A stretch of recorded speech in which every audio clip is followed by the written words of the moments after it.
जो कथा सुन रहे हैं तो भगवान कृष्ण के द्वारा अर्जुन से भक्त के लक्षण, वो भी कौन से भक्त जो अत्यंत भगवान के प्रिय हैं। देखिए कितने प्रिय भक्त हैं भगवान के। तो हम लोग कल सुने कि अनपेक्ष जो इच्छा रहित हैं, अनपेक्ष शुचि दक्ष उदासीन गत व्यथः सर्व आरंभ परित्यागी यह मत भक्तः सह मे प्रियः। ये जो श्लोक है इसमें जो अनपेक्ष है, ये अनपेक्ष क्या है? कल भी हम लोग सुने अनपेक्ष, इसको जरा हम लोग ठीक से समझे। अनपेक्ष को समझे और सर्वारंभ परित्यागी, ये दो चीज को अगर हम लोग समझ लें तो शायद हम लोगों से गलती ना हो। अनपेक्ष कहने का मतलब है भगवान का कि भक्त भगवान को ही सर्वश्रेष्ठ मानता है। उसकी दृष्टि में भगवत प्राप्ति से बढ़कर दूसरा कोई लाभ नहीं है। दो शब्द, एक तो लाभ और दूसरा सर्वश्रेष्ठ। भगवान को ही सर्वश्रेष्ठ मानता है और भगवत प्राप्ति से बढ़कर दूसरा कोई लाभ ही नहीं है। संसार में जितने भी लाभ हैं वो सब इसके पीछे हैं छूटे हुए। कैसे? और यही कारण है कि अनपेक्षा, वह उसको किस बात की अपेक्षा? जब इतनी बात अगर वह समझ गया तो उसकी अपेक्षा फिर क्या बची? क्यों? क्योंकि भयंकर से भयंकर परिस्थिति में भी वह भगवान का मंगलमय विधान मानकर, बहुत भयंकर परिस्थिति हमारे सामने उपस्थित हो गई है, लेकिन हम सोच रहे हैं कि ये तो भगवान का मंगलमय विधान है और वह मस्त रहता है। एक बात जो खास बात जो ध्यान देने की है कि केवल अगर इच्छा कोई करे, मान लो संसार में एक चीज तुम गौर करो तो खाली इच्छा करता है, तो इच्छा करने से शरीर निर्वाह के मिलते ही तथा इच्छा न करने से न मिलते हो। बड़ा इम्पोर्टेंट पॉइंट है कि हम अगर इच्छा करते हो तभी हमारा शरीर निर्वाह का वस्तु मिल रहा है और हम इच्छा ना करें तो हमको न मिलेगा। ऐसा कोई भगवान के यहाँ नियम नहीं है। जैसे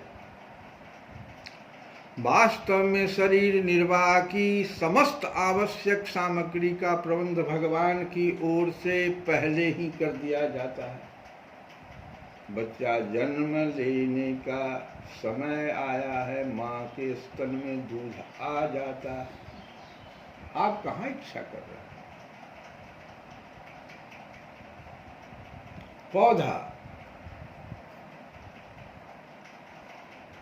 पौधे को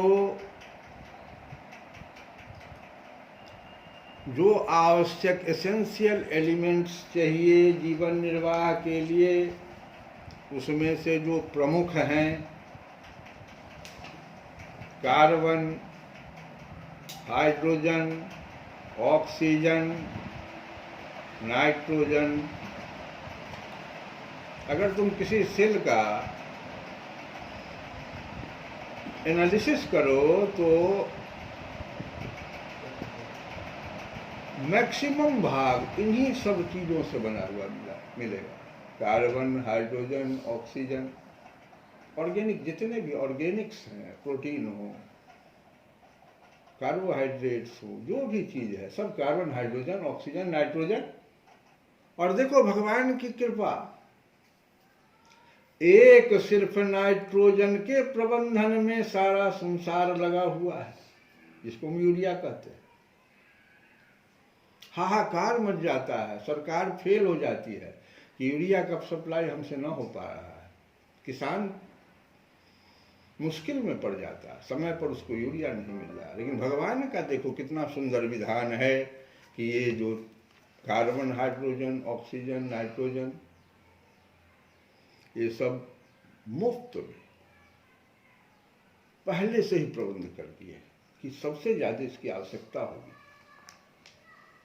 अगर आज मनुष्य को कार्बन और हाइड्रोजन और ऑक्सीजन का प्रबंधन करना होता, सिर्फ नाइट्रोजन में तो ये हालत है, अगर ये 3 का करना होता तब क्या परिस्थिति पैदा होती, विचार करो। इसलिए हम कह रहे हैं कि भगवान को देखो, नियम पहले से ही सबका प्रबंध कर देते हैं। अगर देखो कोई प्रबल इच्छा, अच्छा एक चीज और देखो, संसार में कोई बड़ा प्रबल इच्छा किसी वस्तु या धन का करता है, जैसे उसको चोर भी हम कहते हैं, तो उसको कोई देना नहीं चाहता। लेकिन जो विरक्त साधु हैं उनको सब देना चाहता है, वो मांग किसी से नहीं रहा है, सब कहता है हमसे भी कुछ ले लीजिए आप, हमसे भी कुछ ले लीजिए। तो ये अनपेक्षा है।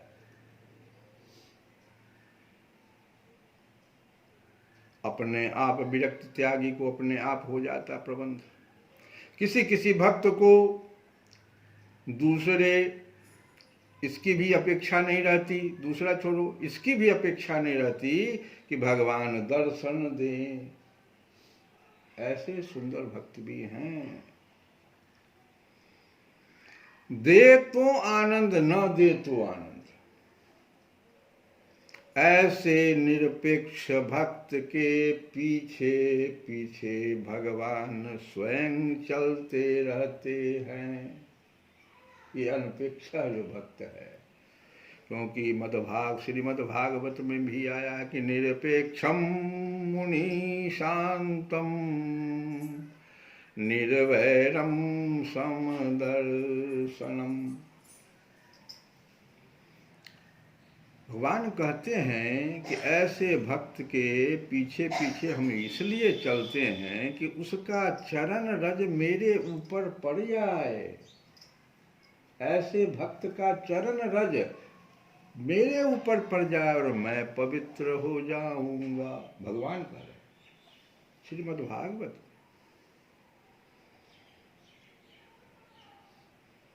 अनुव्रजाम्यहम नित्यम। बताओ तो कितनी बड़ी बात भगवान कर रहा है, मैं पवित्र हो जाऊंगा ऐसे भक्त का चरण। इतना ही नहीं, यहां तक कहा जाता है कि भगीरथ ने गंगा जी कही कि आप तो हमको बुला लिए, सारे पापी हम में आके इतना धोएंगे तो हम पवित्र कैसे होंगे। तो भगीरथ ने कहा कि जो बड़े बड़े ऐसे भक्त आप के पास अपना अंग स्पर्श करेंगे तो आपका जल पवित्र हो जाएगा। तीर्थ से कहे कि आप जो सारा गंदगी पाप को ले आते हैं, सब जाता है ना तीर्थ में, तो फिर आपको पवित्र कौन करेगा। तो ऐसे भक्त जो आपके यहाँ आ जाएंगे, उनके चरण रज से आप पवित्र पुनः हो जाइएगा। ऐसा महिमा है शास्त्र में भक्त का। इसीलिए अनपेक्ष और सर्वारंभ परित्यागी, इस पर ध्यान दीजिए। भोग और संग्रह के उद्देश्य से नए नए कर्म करना यह भक्त का लक्षण नहीं है। जो वर्ण, आश्रम, विद्या, बुद्धि, योग्यता, पद, अधिकार आदि को लेकर अपने में विशेषता देखता है, वह भक्त नहीं होता है। भक्त भगवान निष्ठ होता है। धन संपत्ति सुख आराम मान बड़ाई आदि के लिए किए जाने वाले कर्म उसके द्वारा कभी होते ही नहीं हैं। मन बुद्धि इंद्रियां शरीर कुटुंब आदि अपने नहीं हैं। भक्त ये खूब जानता है। यह हमेशा भक्त की समझ ज्ञान में रहता है। अतः भोग की ओर वह आकृष्ट नहीं होता,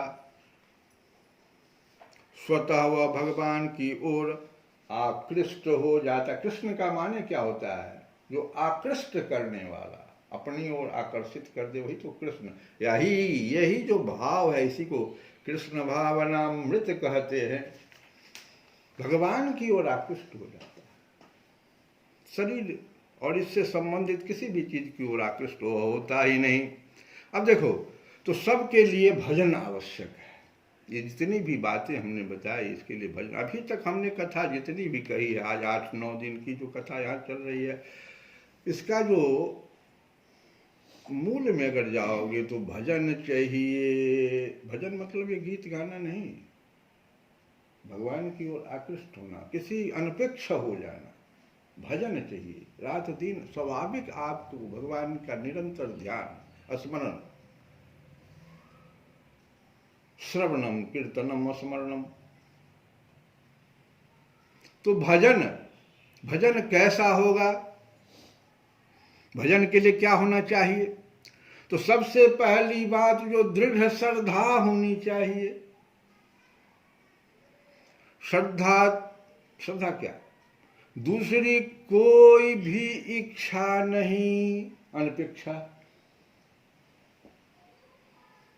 मन का लगाव सिर्फ अटूट, एकदम अटूट भगवान में। अभी कहां से? मस्तक से नहीं, हाथ से नहीं, कर्मों के द्वारा नहीं, हृदय से। जो कल हम रावण को बताए थे, रावण हृदय में जानकी जी को रख लिया था।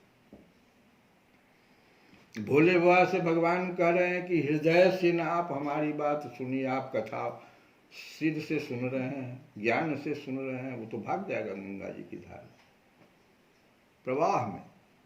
हृदय में धारण करना है। श्रद्धा अगर दुर्बल होगा तो बिल्डिंग कैसे बनेगी? कैसी बिल्डिंग? कौन सी की बिल्डिंग? भक्ति की बिल्डिंग। 16 तल्ला बिल्डिंग बनता है भक्त का।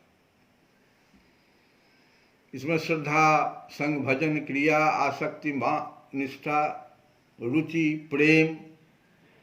और प्रेम में भी पुनः नेह, मान, प्रणय, राग, अनुराग, भाग, महाभाग, ये सब 16 तल्ला बना।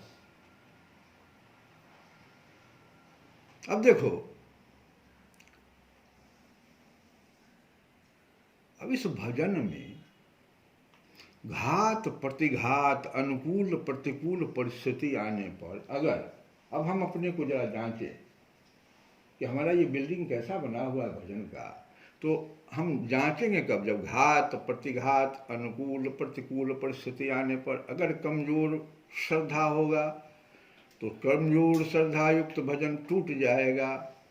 जैसे टूटेगा, आप बहुत दूर तक चले गए हैं भक्ति मार्ग में, लेकिन ये टूटेगा ये सब परिस्थिति में, तो आप वहां पर एक बात बोलिएगा कि अब अगले जन्म में होगा, अब इस जन्म में नहीं होगा। यही टूटना।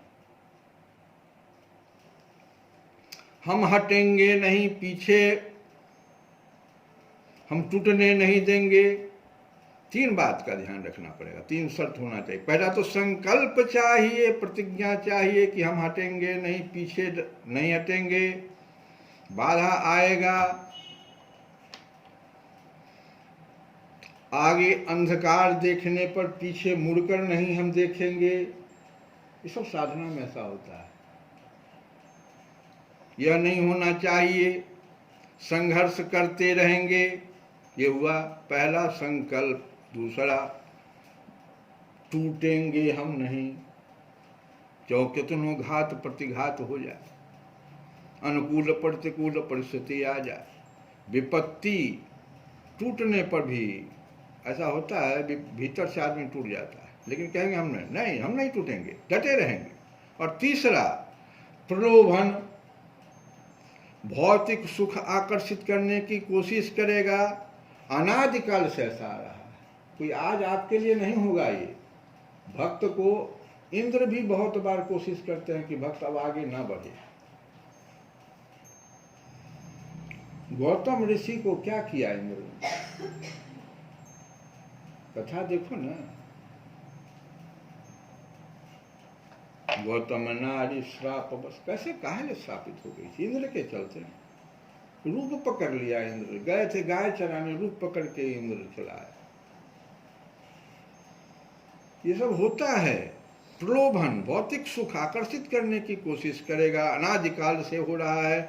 हम भूलेंगे नहीं, गाड़ी रोकेंगे नहीं, मन संकल्प विकल्प से हटकर निर्विकल्प की ओर चलेंगे। मन का दो स्थिति तो हमेशा होता रहता है, संकल्प विकल्प। नहीं, हम निर्विकल्प हो जाएंगे। और ये कब होगा? जब अनपेक्ष होगा। इसलिए भगवान उस लक्षण पर बहुत ज्यादा भगवान ध्यान दे। निर्विकल्प मन कब होगा? सारा चीज तो मन खेल रहा है। अगर निर्विकल्प हो गया तो समझ लो काम बन जाएगा। अब देखो, श्रद्धा जो है कैसे बढ़ेगी? तो श्रद्धा दृढ़ श्रद्धा कैसे होगी? तो साधु संगति से, सत्संग में रहने से श्रद्धा अटूट होती है, दृढ़ होती है। भजन कर रहे हैं, संशय उत्पन्न हो गया तो फिर सत्य की गति हो जाएगी। माया जानती है कि इस व्यक्ति की दुर्बलता क्या है। माया आगे आकर के भक्ति मार्ग में जो बढ़ता है तो माया सबसे आगे आती है और तुम्हारे कमजोरी को और वहीं पर अपना घर बना के बैठ जाएगी। जहां तुम्हारा कमजोरी पकड़ लेगी ना, उस जगह अपना घर बना करके बैठेगी। अब तुम्हारा कमजोरी क्या है? कामनी, कंचन, सुख, मान, प्रतिष्ठा, वैभव, वहीं पर आकर के माया बैठी। हर व्यक्ति का अलग अलग होगा। तो देखो, ये भक्ति मार्ग में, भजन में अनर्थ 4 प्रकार के होते हैं। अनर्थ इसको कहा गया। अनर्थ क्या मतलब? जो बाधा खड़ी होती है उसको अनर्थ कहा गया। ये अनर्थ कर दिया हम किस मार्ग से कहां तक चले गए थे, क्या हो गया? तो 4 प्रकार के अनर्थ आते हैं। एक को कहते हैं दुष्कृति जाति अनर्थ। ये क्या है? इसके फलस्वरूप दुख, दारिद्र्य, व्याधि आदि नाना प्रकार की प्रतिकूल परिस्थिति, ये पूर्व जन्मों के कर्म के प्रवाह के फलस्वरूप बनता है। व्याख्या इसकी हो गई। दुष्कृति जाति अनर्थ अगर आपके साथ हो रहा है, इसको खूब मंगल में भगवान का विधान मानकर भोग लेने में ठीक। ये पूर्व जन्मकृत कर्म फल है। दूसरा है सुकृत जाति अनर्थ। ये तो उससे भी खराब, वो तो कम से कम भोग भी लेंगे। अगर कथा सुन लिया तो अपने को उसके अनुकूल बनाकर भोग लेंगे। लेकिन ये सुकृत जाति अनर्थ जो है, ये कैसे होता है? सो देखो, कहते हैं कि पूर्व जन्म में बहुत अच्छा काम किया आपने, पूरा भोग भोगे नहीं, आपकी मृत्यु हो गई, तो इस बार आपको क्या क्या मिल रहा है? संसार में आए हैं तो खाली सुख मिल रहा है, पद मिल रहा है, मान मिल रहा है, प्रतिष्ठा मिल रहा है। प्रधानमंत्री के पुत्र बन के हम आ रहे हैं। सुकृत जाति अनर्थ इसको कहते हैं। ये बहुत खराब है। कर्तृत्व अभिमान आ जाता है।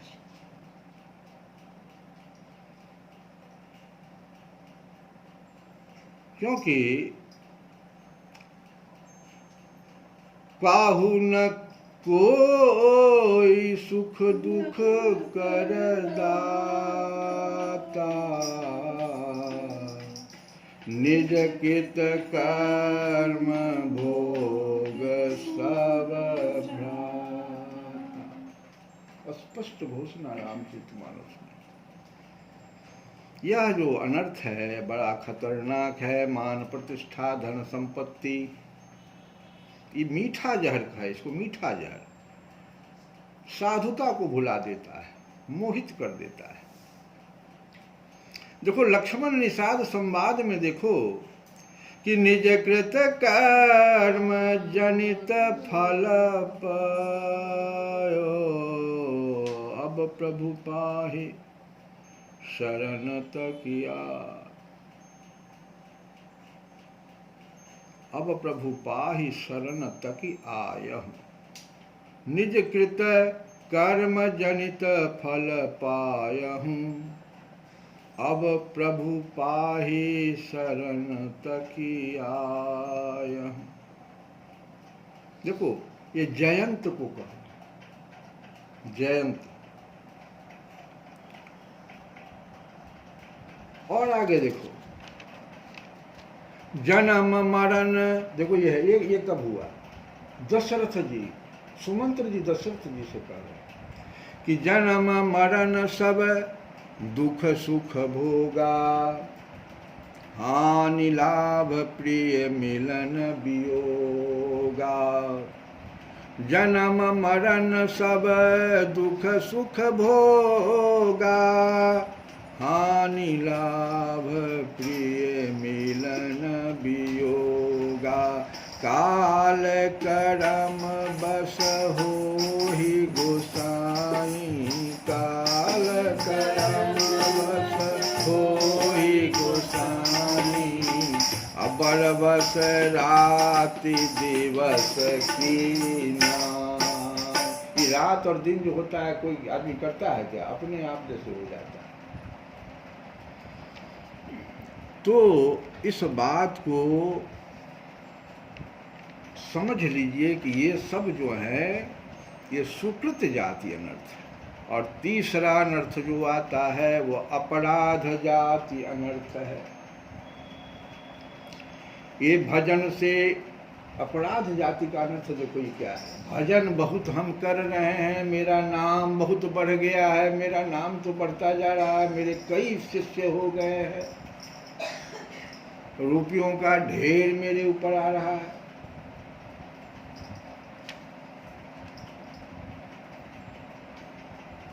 संत चरण में अपराध हम कर रहे हैं, गुरु चरण में जाकर के हम अपराध कर रहे हैं। ये सब अपराध जाति अनर्थ हैं, बचिए इससे। और चौथा है भोक्तृत्व अनर्थ। अपराध जाति अनर्थ हो गया कि संत चरण में अपराध या गुरु चरण में अपराध। गुरु जो कुछ भी कर रहे हैं नहीं मान रहे हैं। संत का समागम अब बहुत मुश्किल से संत समागम आपके यहाँ हो रहा है, लेकिन आप अपराध पे अपराध किए चले जाए, भगवान नहीं माफ करेंगे। तो कह रहे हैं भगवान कि हम तो संत के चरण का रज खाली खोलते रहे, जो गंगा जी को भी पवित्र, तीर्थ को भी पवित्र कर। तो ये अपराध आपसे नहीं होना चाहिए। भजन में एक अपराध अनर्थ ये भी है। दूसरा है भोक्तृत्व अनर्थ। भोक्तृत्व अनर्थ हुआ भजन के नाम हुआ, बाबा वह हमको दीक्षा दे दिए, और धीरे धीरे चेला चाटी में फंस जाता है, मोहित कर दिया, माया आ गई। तो माया आपको कमजोरी के नज़दीक आकर घर बना लेगी तथा भगवान से भक्ति से दूर कर देगी। बहुत लोग जेल में भी चले गए, बहुत नाम हुआ। तो इस अनर्थ को भी पार करना है। और जब इतना चीज बाधा पार कर लीजिएगा तब आपका जो हम बताए बिल्डिंग बन रहा था उसमें था सबसे अंत में रुचि और तब प्रेम। तो रुचि अब भगवान ही में जगेगा। 15वां मंजिल पर आप पहुंच गए। इतना अगर हो गया तो रुचि आपकी जग जाएगी। मीरा मगन भई हरि के गुण गाए, मीरा मगन भई मीरा मगन भई हरि भजन भाव में मस्त डोलती, गिरधर पर बलि जाए। मीरा मगन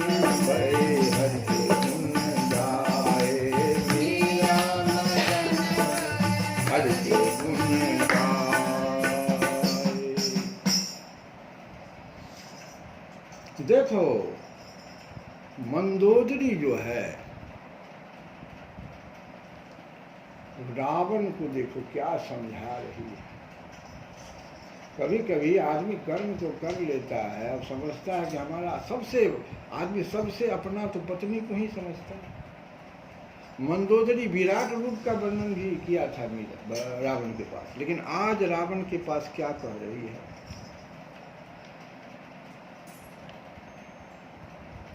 कि तब बलनाथ डोल नित धरनी, तेजहीन पावक शशि तरनी।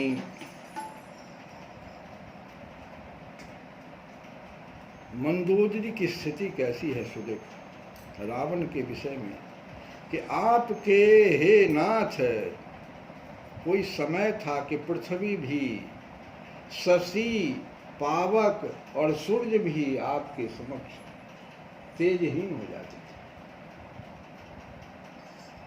शेष कमठ सही सकही न भारा, असो तनु भूमि पर भरी छाया। क्या गति को आप प्राप्त कर गए।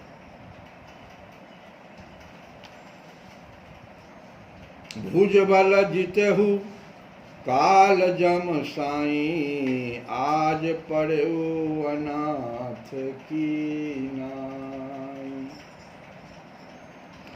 वरुण कुबेर इंद्र और वायु, इनमें से किसी ने भी रण में तुम्हारे सामने वो टिकने का सवाल ही नहीं था, और आज आप अनाथ की नाई पड़े हुए। जगत विदित तुम्हारी प्रभुताई, सुत परिजन बल बरन न जाई। राम विमुख असहाल तुम्हारा, रहा न को कुल रावण। अब तब सिर भुज जम्बुक खाही। हमरे सामने में देखो गीदड़ खा रहा है, बताओ तो।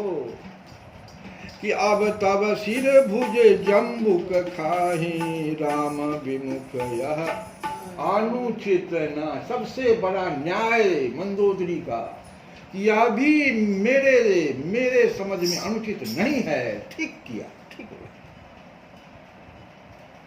यह अनुचित नहीं हुआ। और उसके बाद भगवान की तरफ घूम के, कभी रावण की तरफ देख रही, कभी भगवान की तरफ, और देखो भगवान को प्रणाम करके कहती है कि काल विवशपति कहा न माना, अग जगन्नाथ मनुज करी जाना। जो संसार के नाथ थे उसको तुमने मनुष्य जान लिया।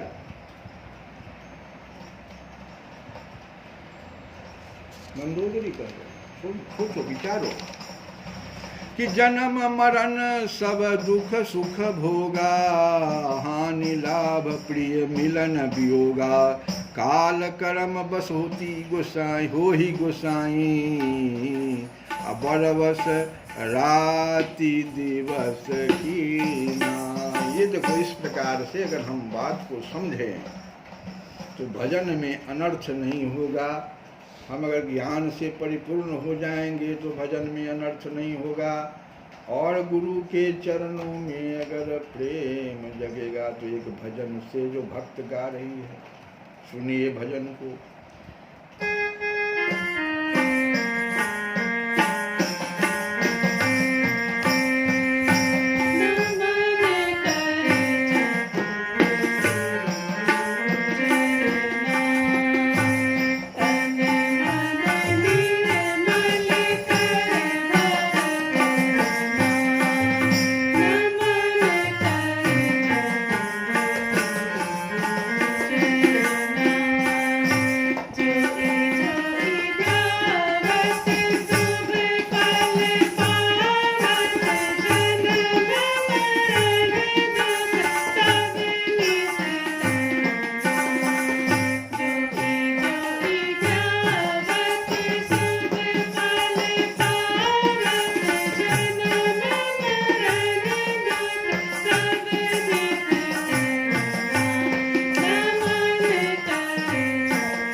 शरीर जागती है आत्मा, भजन करते रहने से मिलते हैं परमात्मा।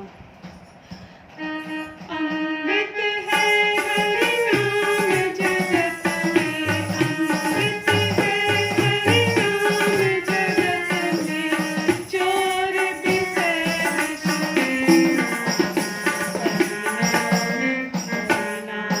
नहीं तो जीना।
श्री कृष्ण गोविंद हरे